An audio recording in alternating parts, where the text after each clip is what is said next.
Ronald, a bit of a setback last Sunday, but is there still a sense of optimism going into these last 6 games, given your performance and the position in the table? Yeah, still with our possibilities for a high position. Of course, it wasn't a good result, but the rest of the teams around us on the table did not win, and it's still a little bit the same situation, but even more closer to the end of the season, and for that we need 3 points this Saturday. What's been the main focus this week and the key messages you've been giving to the players? The key message to the players is keep the focus, keep the spirit till the last game of the season, because it's so unpredictable the whole season, and if you can get a good run of results, then you can finish on a high position.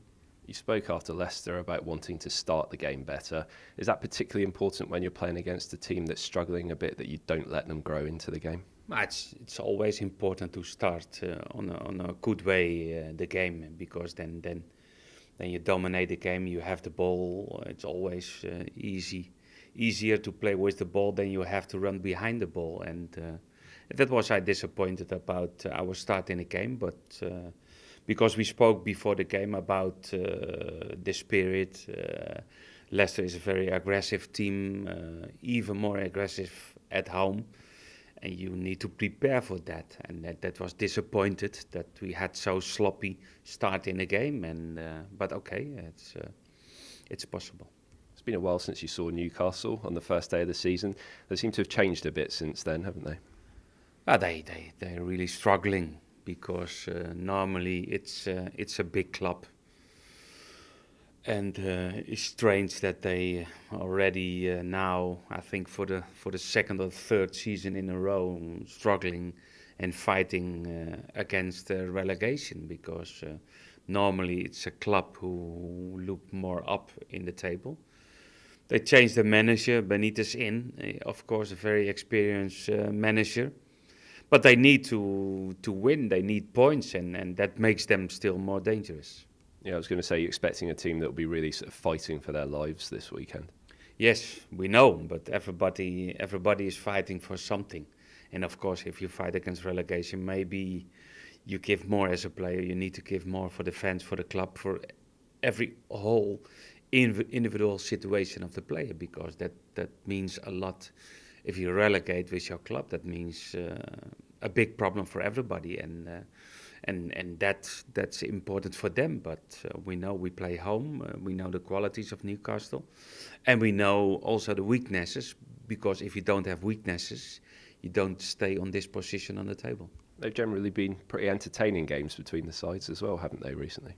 Yeah, it's always scoring goals in that matches. Okay, last season we had a great win at home. We had a great win away against Newcastle, and this season the first game I wasn't there. I was at home with my Achilles operation, but a 2-2 in the first game of the season wasn't a bad result. But we know each other very well, and we have to prepare the game how we do always. And how's your squad looking for this game? It's good, only we have ankle injury of Stephen Davis. He got it in the Leicester game, and he will be out for 1 or 2 weeks, and we have to wait. But he's not available for the weekend, and Shane Long is back. He had a good week of training session, and he's back like normal. Bit of a blow on Davo, obviously, to start with, isn't it? Because he's an important player for you. Yes, an important player who normal starts, always experienced player. But okay, injuries are part of football, and we have enough competition to replace Stephen Davis. And obviously Shane was in excellent form before he had to miss the last game. It's a boost to have him back, I imagine. It's a boost, because Shane is really a different striker than most of the strikers. He's fast, and he's really with a total confidence in his game, and that was showing before, and I hope that he will continue.